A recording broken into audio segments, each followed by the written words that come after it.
जय हिंद कैडेट। गुरु की घंटी ये वर्क फॉर सोसाइटी में आप सबों का स्वागत है। आज का वीडियो आपके आगामी एनसीसी 2024 में जो सर्टिफिकेट ए, सर्टिफिकेट बी और सर्टिफिकेट सी की एग्जामिनेशन होने वाली है उसी को ध्यान में रखते हुए बनाया गया है। आज जो मैं टॉपिक आप सबों के बीच डिस्कस करने जा रहा हूँ वह है कॉमन सब्जेक्ट का social service and community development, यानी SSCD, social service and community development. इस टॉपिक पर मैं आज आप सबों के बीच मल्टीपल चॉइस क्वेश्चन डिस्कस करने जा रहा हूं, जिसमें मैं आगामी जो परीक्षा होने वाली है उसमें जो वेरी वेरी इंपॉर्टेंट क्वेश्चन है वो आपके लिए मैं लेकर आया हूं। तो कैडेट्स, इस वीडियो को अंत तक देखिए, बार बार देखिए, याद कीजिए। और जो मेरा मिशन है, मिशन एनसीसी अल्फ़ा ग्रेड, क्योंकि प्रत्येक कैडेट का एक उद्देश्य होना चाहिए कि मुझे अब इस एनसीसी एग्ज़ाम में अल्फ़ा ग्रेड से लाना है। अगर आपको अल्फ़ा ग्रेड लाना है तो आप ये वीडियो को बार बार देखिए, याद कीजिए और social service and community development topic से आपका एक भी क्वेश्चन नहीं छूटेगा। तो सबसे पहले आते हैं कि सर्टिफिकेट ए एग्जामिनेशंस में social service and community development से कितने मार्क्स का क्वेश्चन पूछा जाएगा। तो कैडेट 40 मार्क्स का क्वेश्चन पूछा जाएगा, यानी नंबर्स ऑफ क्वेश्चन कितने आएंगे, 16 क्वेश्चन आएंगे।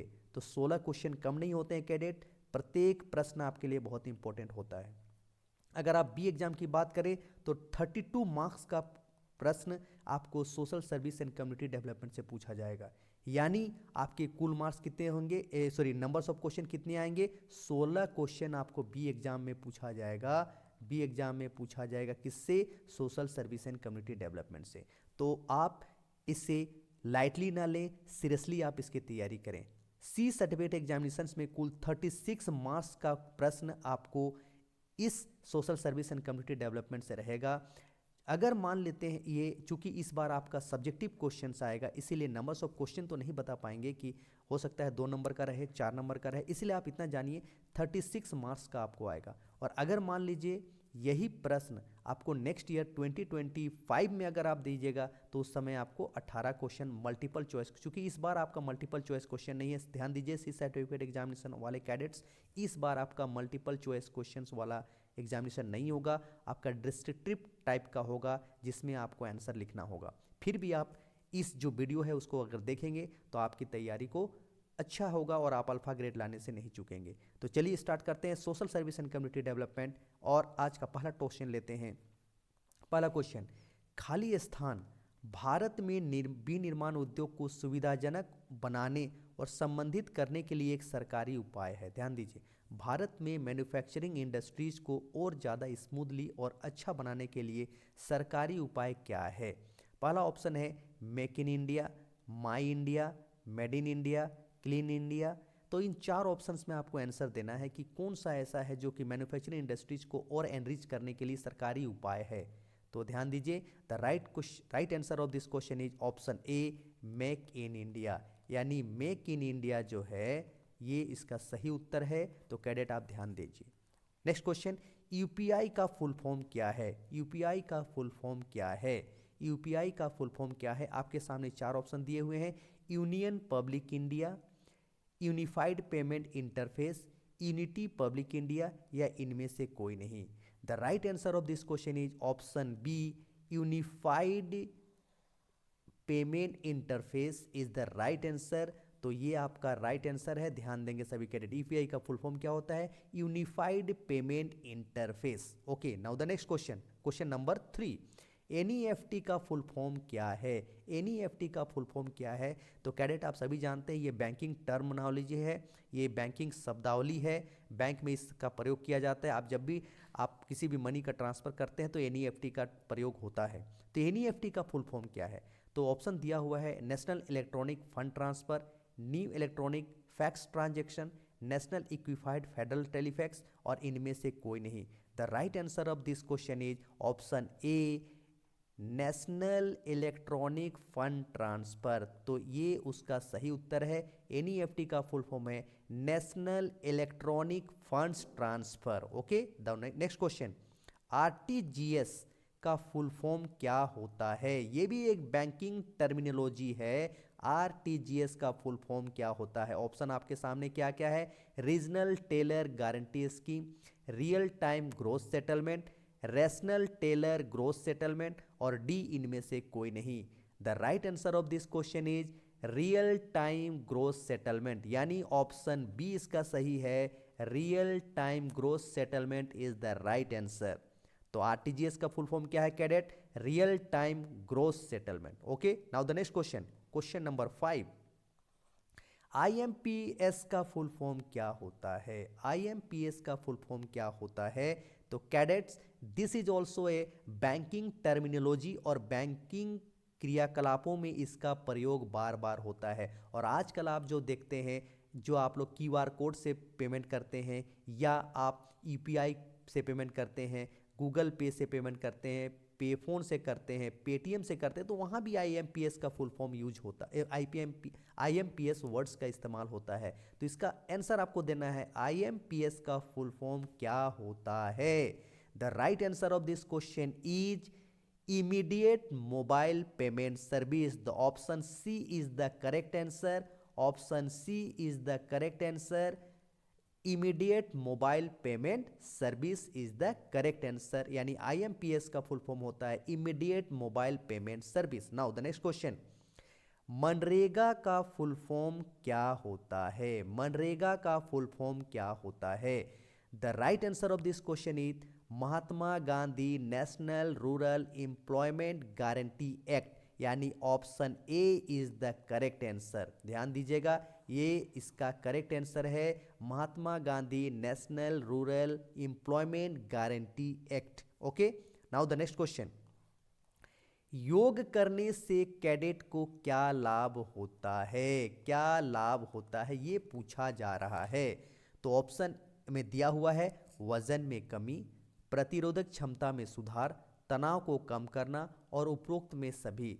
The right answer of this question is option D, उपरोक्त में सभी। अगर कोई कैडेट एनसीसी कैडेट है जो योग करता है, तो इससे उसका शरीर स्वस्थ रहता है, प्रतिरोधक क्षमता में सुधार होता है, तनाव कम करता है, और वजन में भी कमी आती है। तो option D is the correct answer, इनमें से सभी। Okay, now next question, HIV का फुल फॉर्म क्या है? ध्यान दीजिए, क्वेश्चन वेरी इंपॉर्टेंट क्वेश्चन है। एचआईवी का फुल फॉर्म क्या है? The right answer of this question is option A. Option A इसका सही उत्तर है। ऑप्शन ए इसका सही उत्तर है, human immuno deficiency virus is the right answer. Now the next question, HYV का फुल फॉर्म क्या है? एचवाईवी का फुल फॉर्म क्या है? The right answer of this question is high yielding varieties. Yes, ये बीजों के जो हम लोग आजकल देखते हैं HYV सीड्स, यानी कृषि में प्रयोग करते हैं, तो HYV का फुल फॉर्म क्या होता है? अधिक उपजाऊ देने वाले बीजों का किस्म, हाई यील्डिंग वैरायटीज।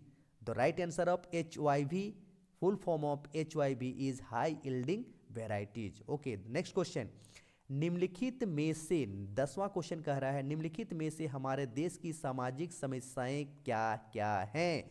ये क्वेश्चन आपको पूछा जा रहा है। ऑप्शन दिया हुआ है, जाति प्रथा, सांप्रदायिकता, अधिक जनसंख्या। The correct answer is all of the above, इनमें से सभी इज द, ये सभी हमारे देश की सामाजिक समस्याएं हैं, इसलिए इनमें से सभी इसका करेक्ट उत्तर होगा। Now the next question, 11th question, NCC cadet द्वारा की जाने वाली कौन कौन सी सामाजिक गतिविधियां हैं? यानी एनसीसी कैडेट कौन कौन सी सामाजिक गतिविधियां करती हैं? दहेज विरोधी अभियान, वृक्षारोपण अभियान, नशा विरोधी अभियान, और डी उपरोक्त में सभी, या इनमें से सभी, या all of the above. The cadet, the right answer of this question is all of the above, या उपरोक्त में सभी। Option D is the correct answer. तो कैडेट्स, आप सभी देखें, 11 क्वेश्चन अभी तक मैं आपके समक्ष लेकर आया हूं, और ये 11 क्वेश्चन अभी तक जो भी क्वेश्चन आप देख रहे हैं, सभी क्वेश्चन इंपॉर्टेंट है, और आने वाले जो अभी हम लोग और बात करेंगे वो भी वेरी वेरी इंपॉर्टेंट क्वेश्चन है। तो कैडेट, वीडियो में बने रहिए, और वीडियो को पसंद आ रहा तो लाइक जरूर करें, और कमेंट बॉक्स में जाकर कमेंट जरूर करें। Okay, now the next question, 12th number, निम्नलिखित में से कौन सा HIV पॉजिटिव रोगी का लक्षण नहीं है? लक्षण नहीं है तो ऑप्शन दिया हुआ है शरीर स्वस्थ रहना, भूख न लगना, अकारण वजन घटना, उपरोक्त में सभी। ध्यान दीजिए 12 नंबर का जो क्वेश्चन है, निम्नलिखित में कौन सा HIV पॉजिटिव यानी एड्स बीमार से ग्रसित व्यक्ति का लक्षण नहीं है?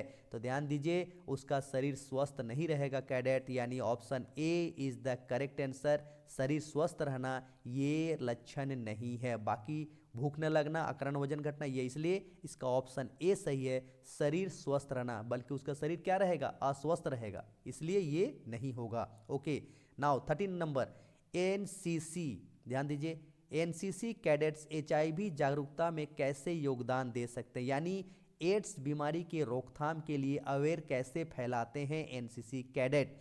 नाउ द ऑप्शन दिया हुआ है आपके सामने। एड्स रोगी से हाथ मिलाने, चूमने या छूने से नहीं फैलता है। एड्स रोगी के साथ रहने या साथ खाना खाने से नहीं फैलता है। एड्स रोगी के छींकने, खांसने और मच्छर के काटने से नहीं फैलता है। यानी इस तरह के बातों को अगर हम समाज में प्रचार करेंगे तो हम एड्स बीमारी के से लोगों की जागरूकता फैला सकते हैं, उनको जागरूक कर सकते हैं। इसलिए इसका उत्तर होगा डी, इनमें से सभी। यानी क्वेश्चन जो कह रहा है एनसीसी कैडेट HIV जागरूकता में कैसे योगदान दे सकते हैं, तो ये तीनों ही बातें बतला करके हम समाज में एड्स के प्रति जागरूकता पैदा कर सकते हैं। इसलिए D answer is the correct answer. Now गैर सरकारी संगठन कौन से गतिविधियों को नहीं करती हैं? एनजीओ कौन से गतिविधियों को नहीं करती हैं? ध्यान दीजिएगा, बच्चों का देखभाल, दहेज विरोधी कार्यक्रम और जागरूकता अभियान चलाना, ये तीनों ही काम करती हैं। कौन सा काम नहीं करती हैं? भ्रष्टाचार करना, ये काम नहीं करते हैं। इसीलिए डी इसका करेक्ट आंसर होगा। Now the next question, NGO कितने प्रकार के होते हैं? ये क्वेश्चन पूछा जा रहा है, एनजीओ कितने प्रकार के होते हैं? तो ये क्वेश्चन वेरी इंपॉर्टेंट क्वेश्चन है कैडेट, और आप इसको ध्यान दीजिएगा। एनजीओ कितने प्रकार के होते हैं? तो देख लीजिए एनजीओ कितने प्रकार के होते हैं, आप लोग को पता है? एनीवन? यस, एनजीओ कितने प्रकार के होते हैं? तो इसका राइट आंसर है 8 प्रकार के होते हैं। 8 प्रकार के होते हैं। मैं और यहाँ मैं एनजीओ के सभी प्रकार लिख दे रहा हूँ। एक हो गया इंजगो, ध्यान दीजिए, बिंगो, एंगो, गिंगो, गोंगो, क्वांगो, नेटवर्क एनजीओ और सोशल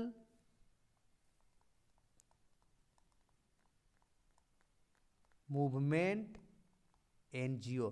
तो 1 2 3 4 5 6 7 8, तो ये 8 प्रकार हैं एनजीओ। एनजीओ कितने प्रकार के होते हैं? 8 प्रकार के होते हैं। नाउ द नेक्स्ट क्वेश्चन हम लोग आ रहे हैं कि इंगो का फुल फॉर्म क्या है? ये भी एक प्रकार के एनजीओ है। इसका फुल फॉर्म क्या है? The right answer of this question is option B, international NGO को हम लोग इंगो कहते हैं। ओके, सामाजिक सेवा का उद्देश्य नहीं है। 17वां प्रश्न लिखा है, सामाजिक सेवा का उद्देश्य नहीं है लोगों को आतंकवादी बनाना। Yes, this is the right answer. ये है जो सामाजिक सेवा का उद्देश्य नहीं है। ओके, नाउ प्रधानमंत्री जीवन ज्योति बीमा योजना की शुरुआत किस वर्ष की गई थी? प्रधानमंत्री जीवन ज्योति बीमा योजना की शुरुआत किस वर्ष की गई थी? तो right answer of this question is 2015 को प्रधानमंत्री जीवन ज्योति बीमा योजना शुरू किया गया था। ओके, द नेक्स्ट क्वेश्चन 19वां प्रश्न कहता है, सूचना का अधिकार अधिनियम भारत में कब लागू हुआ था? कब लागू हुआ था? किस ईस्वी में लागू हुआ था? The right answer of this question is 2005 को राइट टू इंफॉर्मेशन या सूचना का अधिकार अधिनियम भारत में लागू हुआ था। Okay, the next question, RTI का फुल फॉर्म क्या है? आरटीआई का फुल फॉर्म क्या है cadet? The right answer of this question is option A, right to information is the correct answer. RTI का फुल फॉर्म होता है right to information. Okay, now 21, RTE का फुल फॉर्म क्या होता है? आरटीई का फुल फॉर्म क्या होता है? The correct answer of this question is option A, right to education यानी शिक्षा सभी का अधिकार है, RTE का फुल फॉर्म है। ओके नेक्स्ट, मनरेगा कार्यक्रम में कितने दिनों का रोजगार उपलब्ध कराया जाता है? कितने दिनों का, याद रखिएगा, कितने दिनों का रोजगार उपलब्ध कराया जाता है? The correct answer is option B, 100 दिनों का रोजगार उपलब्ध कराया जाता है। लेकिन हालांकि कुछ एक्सेप्शनल केसेस में पहाड़ी एरिया में या सूखाग्रस्त एरिया में 150 दिन भी कराया जाता है, लेकिन आपको यह आंसर देना है 100 दिनों का रोजगार उपलब्ध कराया जाता है। ओके, 23वां प्रश्न, निम्नलिखित में से रक्तदान के क्या क्या लाभ होते हैं? तो ध्यान दीजिए, इससे वजन कंट्रोल में रहता है, ये भी सही है, शरीर में नए रक्त का संचार होता है, ये भी सही है, और रक्तदान एक जीवन दान है, इसलिए इसका राइट आंसर होगा option D, all of the above, उपरोक्त में सभी। ओके, 24वां प्रश्न, खाली स्थान सभी हवाई अड्डों पर भौतिक सुरक्षा प्रदान करते हैं। सभी हवाई अड्डों पर भौतिक सुरक्षा प्रदान करते हैं। कौन भौतिक सुरक्षा प्रदान करता है? CISF। ओके, तो CISF जो है सभी हवाई अड्डों पर भौतिक सुरक्षा प्रदान करते हैं। ओके, नाउ 25वां क्वेश्चन, ई क्रांति खाली स्थान के कौन 9 स्तंभों में से एक है? तो 25वां प्रश्न का सही उत्तर है डिजिटल इंडिया जो है उसका एक स्तंभ है ई क्रांति। यानी ई क्रांति किसके 9 स्तंभों में से एक है डिजिटल इंडिया के 9 स्तंभों में से एक है। ओके, नाउ एड्स का फुल फॉर्म क्या होता है? 26वां प्रश्न देखिए, एड्स का फुल फॉर्म क्या होता है? तो एड्स का फुल फॉर्म क्या होता है? तो ध्यान दीजिए, इसका उत्तर है option B, acquired immuno deficiency syndrome. Acquired immune deficiency syndrome is the correct answer. AIDS का फुल फॉर्म होता है। ओके, ये वेरी इंपॉर्टेंट क्वेश्चन है और बार बार पूछा जाता है कैडेट, इस पर आप गलत नहीं करेंगे। एड्स का फुल फॉर्म होता है acquired immune deficiency syndrome. Okay, the next question 27 question कह रहा है, एक कैडेट के तौर पर मलेरिया के रोकथाम में आप क्या योगदान कर सकते हैं? एक कैडेट के तौर पर मलेरिया के रोकथाम में आप क्या योगदान कर सकते हैं? तो यस, DDT का छिड़काव कर सकते हैं, मच्छरदानी का प्रयोग कर सकते हैं, और घर के आसपास पानी जमा ना होने दे, इस तरह के काम को आप कर सकते हैं। इसीलिए इसका उत्तर होगा ऑप्शन डी, इनमें से सभी इज द करेक्ट आंसर। यानी एक कैडेट के तौर पर मलेरिया के रोकथाम में आप इन तीनों काम कर सकते हैं, ए, बी और सी तीनों ऑप्शन वाले काम कर सकते हैं, इसलिए इसका करेक्ट आंसर हो जाएगा ऑप्शन डी। ओके, निम्न में से कैंसर का कारण नहीं है, यानी कैंसर एक बीमारी है, उसका कारण नहीं है पूछा जा रहा है। तो गुटखा, पान मसाला खाना ये कारण है बाबू, शराब और धूम्रपान करना ये भी कारण है, तले भुना और वसायुक्त भोजन का सेवन करना ये भी कैंसर का कारण है। लेकिन अगर सुबह उठकर व्यायाम कीजिएगा तो ये कैंसर रोग का कारण नहीं है, इसलिए option D is the correct answer. Cancer का कारण नहीं है तो सुबह उठकर व्यायाम करना ये कारण नहीं है, इसलिए option D is the correct answer. Now the question number 29, Bharat में ग्रामीण विकास की आवश्यकता क्यों है? भारत में ग्रामीण विकास की आवश्यकता क्यों है? The right answer of this question is, Bharat में ग्रामीण विकास की आवश्यकता क्यों है? The right answer is option D, उपरोक्त में सभी। क्यों? क्योंकि ग्रामीण जनसंख्या को सशक्त बनाने के लिए भी ग्रामीण विकास की जरूरत है, शहरी और ग्रामीण जनजीवन को समाप्त करने के लिए भी, उसके बीच का जो गैप है उसको भी समाप्त करने के लिए भी हमको चाहिए, और रोजगार उपलब्ध कराने के लिए ग्रामीण विकास चाहिए, इसलिए इसका करेक्ट आंसर हो जाएगा उपरोक्त में सभी। ये सभी जो है ग्रामीण विकास के लिए आवश्यक हैं। ओके, प्रधानमंत्री जन धन योजना कब शुरू किया गया था? प्रधानमंत्री जन धन योजना कब शुरू किया गया था? ऑप्शन क्वेश्चन नंबर 30 है, इसका राइट आंसर है 28 अगस्त 2014 को प्रधानमंत्री जन धन योजना की शुरुआत की गई थी। Okay, now the next question, अगला क्वेश्चन 31 है, निम्नलिखित में गलत कथन है। निम्नलिखित में गलत कथन कौन सा है? कौन सा गलत कथन है? तो वृक्षारोपण वायु को शुद्ध करता है, ये सही है। वृक्षारोपण द्वारा पर्यावरण संतुलन में रहता है, ये भी सही है। वृक्षारोपण से भूमि कटाव रुकता है, ये भी सही है, लेकिन गलत कथन कौन सा है? वृक्षारोपण से वर्षा कम होता है, ये गलत कथन है। इसीलिए the right answer is option D, वृक्षारोपण से वर्षा कम होती है, ये गलत कथन है। ओके, नाउ सामाजिक सेवा का उद्देश्य नहीं है, सामाजिक सेवा का उद्देश्य नहीं है, ध्यान दीजिए।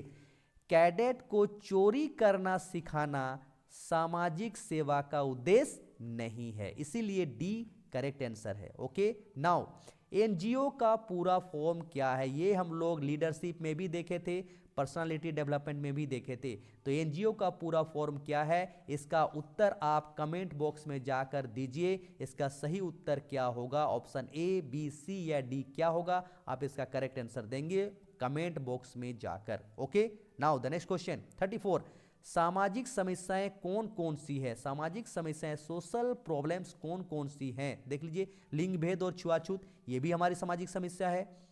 अशिक्षा, गरीबी, बेरोजगारी, ये भी सामाजिक समस्या है। अधिक जनसंख्या और सांप्रदायिकता, ये भी सामाजिक सेवा है। इसलिए option D is the correct answer, इनमें से सभी इसका उत्तर हो जाएगा।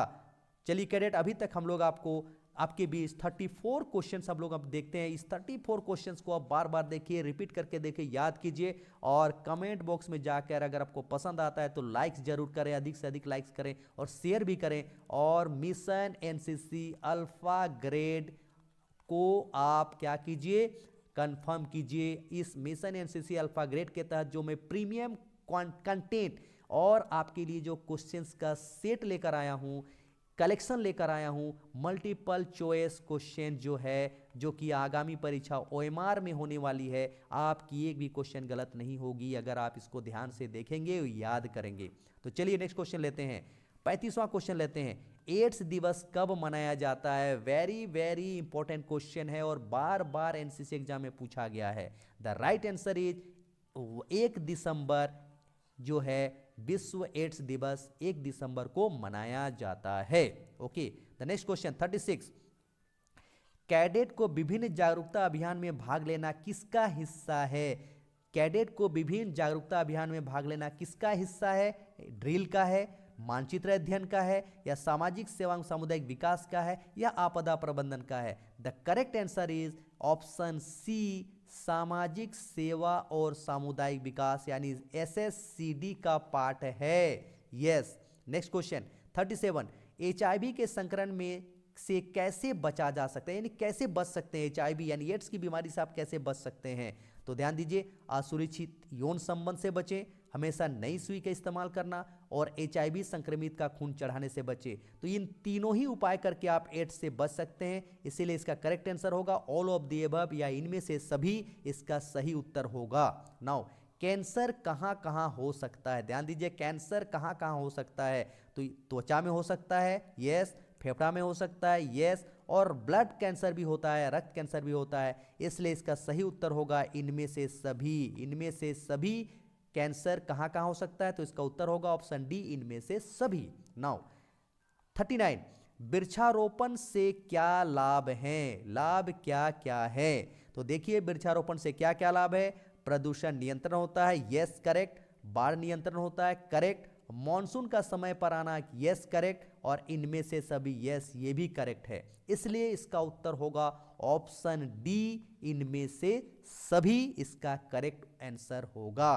तो कैडेट, अभी तक हम आपके बीच 39 क्वेश्चन देख चुके हैं। आप इस 39 क्वेश्चंस को अच्छी तरह से याद कर लें और अगर वीडियो पसंद आ रहा होगा तो लाइक्स करें और कमेंट बॉक्स में कमेंट जरूर करें, मैं जरूर आपको रिप्लाई दूंगा। Okay, now 40 question, anti drug day कब मनाया जाता है? एंटी ड्रग्स डे कब मनाया जाता है? ये भी वेरी इंपॉर्टेंट क्वेश्चन है और एनसीसी एग्जाम में पूछा गया क्वेश्चन है, याद कर लीजिए कैडेट इसको भी। The right answer is 26 June. Yes, 26 जून जो है एंटी ड्रग्स डे मनाया जाता है। ओके, नाउ निम्न में से भ्रष्टाचार के कारण है, करप्शंस का क्या क्या कारण हो सकता है? यस, अधिक धन कमाने की इच्छा, नैतिकता का पतन, बेरोजगारी, ये तीनों ही कारण हैं जिसके कारण भ्रष्टाचार फैल रहा है। तो the right answer is D, इनमें से सभी। ओके, आतंकवाद के प्रकार क्या क्या हैं? बम विस्फोट, मानव तस्करी और साइबर अटैक, ये तीनों ही आतंकवाद के प्रकार हैं, इसलिए डी ऑप्शन इसका करेक्ट आंसर होगा। ऑल ऑफ दी अबव, या इनमें से सभी, या उपरोक्त में सभी। आतंकवाद के प्रकार क्या क्या है? बम विस्फोट भी है, मानव तस्करी भी है, और साइबर अटैक भी है। ओके, द नेक्स्ट क्वेश्चन, कन्या भ्रूण हत्या के कारण क्या क्या हैं? कारण, कारण पूछ रहा है, कारण पूछा जा रहा है आपको कैडेट। तो पुरुष बच्चे की इच्छा, अवांछित गर्भधारण और दहेज प्रथा, तो ये तीनों ही कारण है, इसलिए इसका उत्तर हो जाएगा इनमें से सभी, all of the above, all of the above. Okay, now HelpAge India एक संस्था है। हेल्पेज इंडिया एक कैसी संस्था है? तो cadet the right answer is एक गैर सरकारी संस्था है। Option B is the correct answer. Okay, now 45 question, समाज के कमजोर वर्ग में कौन कौन शामिल है? यानी हम लोग जब भी weaker section of the society की बात करते हैं, who are belongs in a weaker section of the society, समाज के कमजोर वर्ग में कौन कौन शामिल है? महिला, अनुसूचित जाति एवं जनजाति, पिछड़ा एवं अल्पसंख्यक। Yes, the right answer is इनमें से सभी, इन सभी को हम लोग वीकर सेक्शन में रखते हैं। नाउ द 46 क्वेश्चन, रक्तदान की आयु होती है, यानी कौन व्यक्ति रक्तदान करता है, उनकी उम्र क्या होती है, ये क्वेश्चन पूछा जा रहा है। कोई भी स्वस्थ व्यक्ति, यस कोई भी स्वस्थ व्यक्ति तो कर सकता है रक्तदान, लेकिन उम्र क्या होती है? कोई भी स्वस्थ व्यक्ति जिनका उम्र 18 से 60 वर्ष है वो रक्तदान कर सकता है। तो 46 का right answer option B is the correct answer. Now रक्त समूह कितने प्रकार के होते हैं? 47th नंबर पूछा जा रहा है, ब्लड ग्रुप कितने प्रकार के होते हैं? The right answer is option C, 4 प्रकार के ब्लड ग्रुप होते हैं। ए, बी, ए बी और ओ, यही 4 ग्रुप होते हैं ब्लड ग्रुप।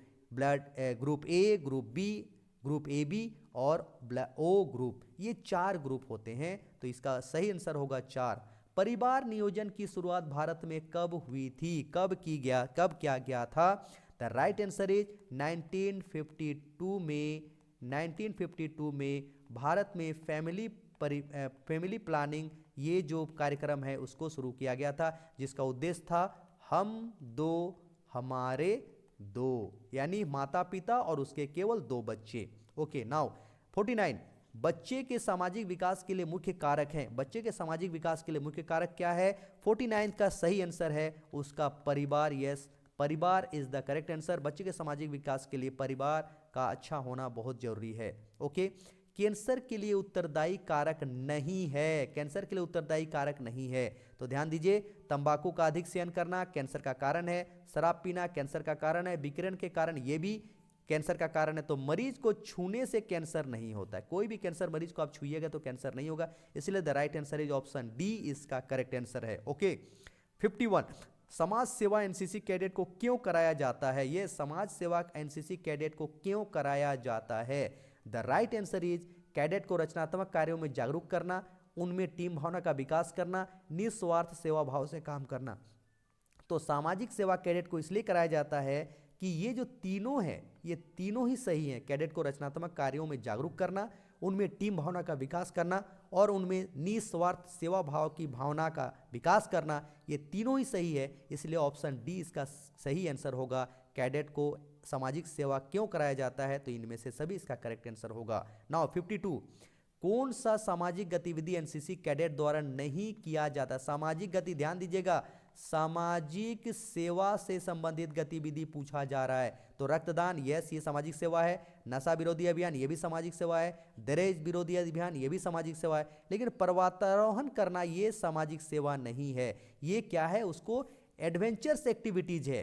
तो इसीलिए option D is the correct answer, ये उसका सही उत्तर हो जाएगा। पर्वतारोहण करना एनसीसी कैडेट की सामाजिक गतिविधि में नहीं आता है, ये एडवेंचर्स एक्टिविटी में आता है। ओके, नाउ प्रधानमंत्री आवास योजना कब शुरू किया गया है? Yes, 53 question very important question है, आप सभी कैडेट इसको ध्यान देंगे। प्रधानमंत्री आवास योजना कब शुरू किया गया है?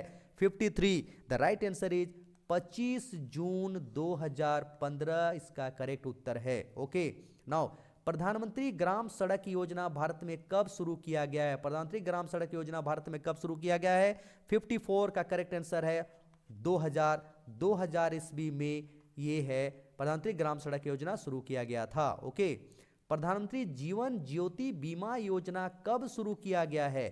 जीवन ज्योति बीमा योजना कब शुरू किया गया है? 2015 को। ओके। प्रधानमंत्री सुरक्षा बीमा योजना कब शुरू किया गया? यानी ये पेंशन से रिलेटेड योजना है। प्रधानमंत्री सुरक्षा बीमा योजना भारत में कब शुरू किया गया है? 2015 में। ओके। नेक्स्ट, प्रधानमंत्री गरीब कल्याण अन्न योजना कब शुरू किया गया था? ध्यान दीजिएगा, प्रधानमंत्री गरीब कल्याण अन्न योजना भारत में कब शुरू किया गया है? Option A is the correct answer, 1 जनवरी 2023 को। 1 जनवरी 2023 को। ध्यान दीजिएगा, प्रधानमंत्री गरीब कल्याण जो एक पैकेज योजना थी, जो कि कोरोना पेंडेमिक के समय, कोरोना महामारी के समय शुरू किया गया था, क्योंकि उस समय रोजगार छिन गया था, रोजगार समाप्त हो गया था, कई लोगों की नौकरियां छूट गई थी। तो ऐसे में भारत सरकार द्वारा प्रधानमंत्री गरीब कल्याण पैकेज योजना शुरू किया गया था, जिसमें मुफ्त अनाज देने की बात की गई थी। लेकिन बाद में 1 जनवरी 2023 को इसी योजना को विस्तारित करते हुए उसका नाम दे दिया गया प्रधानमंत्री गरीब कल्याण अन्न योजना। तो कभी भी इसका क्वेश्चन पूछा जाएगा तो 1 जनवरी 2023 इसका करेक्ट आंसर होगा। ओके। नाउ, मौलिक अधिकार संविधान के किस अनुच्छेद में वर्णित हैं? यहां ध्यान दीजिएगा, फंडामेंटल राइट की बात हम लोग कर रहे हैं। फंडामेंटल राइट की बात करिए, संविधान के किस आर्टिकल अनुच्छेद में है? तो ध्यान दीजिएगा, आर्टिकल 12 से जो है, ये जो है 58 का जो आंसर है, आर्टिकल 12 से लेकर आर्टिकल 35 तक संविधान में मौलिक अधिकार का वर्णन है। ओके। नाउ, मौलिक अधिकार संविधान के किस भाग में है? तो ये किसमें है? 59 का ऑप्शन ए सही है। भाग 3 में मौलिक अधिकार का वर्णन है। यानी संविधान के किस भाग में मौलिक अधिकार है? भाग 3। नाउ नेक्स्ट क्वेश्चन, भारतीय संविधान का कौन सा अनुच्छेद मौलिक कर्तव्य की व्याख्या करता है? Fundamental duties. ध्यान दीजिएगा, फंडामेंटल ड्यूटीज का पूछा जा रहा है, ये संविधान के किस अनुच्छेद में है? तो अनुच्छेद 51A, यानी article 51A is the correct answer. भारतीय संविधान के आर्टिकल 51A में मौलिक कर्तव्य का वर्णन है। ओके। किसी भी व्यक्ति का रक्तदान लेते समय क्या क्या चीजें ध्यान में रखा जाता है? ये इंपॉर्टेंट क्वेश्चन ये भी है।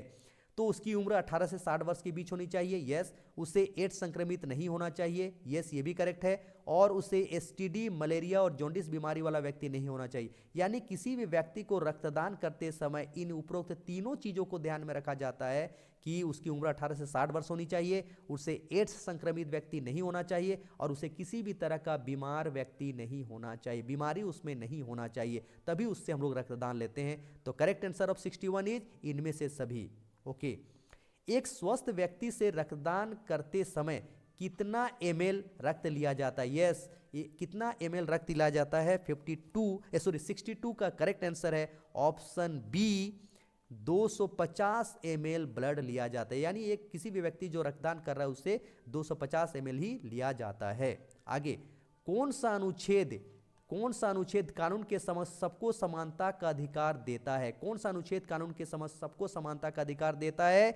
The correct answer of 63 option A, article 14 जो है सभी को कानून के समक्ष समानता का, right of equality in front of laws देता है। ओके।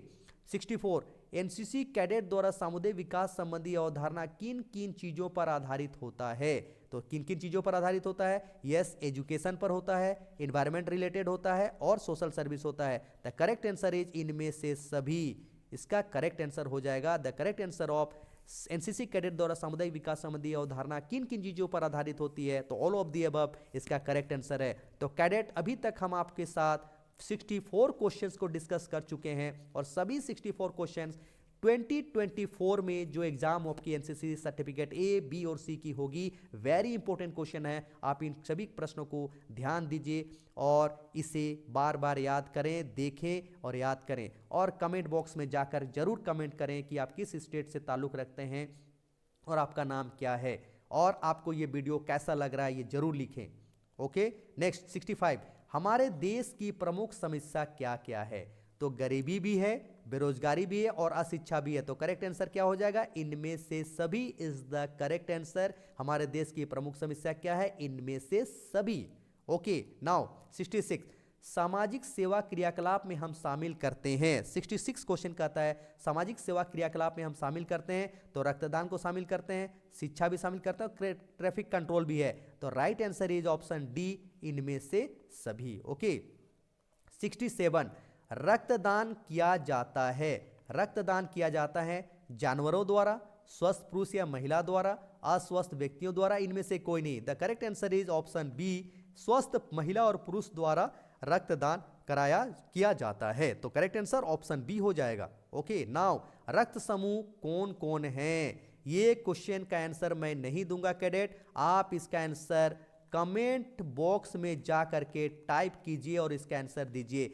रक्त समूह कौन कौन है? ऑप्शन ए सही है, बी सही है, सी सही है या डी सही है? देख लीजिए आप लोग और इसका उत्तर आप कमेंट बॉक्स में जाकर कमेंट देंगे। या तो ये सही होगा या ये सही होगा या ये सही होगा, या इन चारों में से आपको कौन सा सही आंसर है, आप जरूर इसको कमेंट बॉक्स में जाकर टाइप करें। ओके।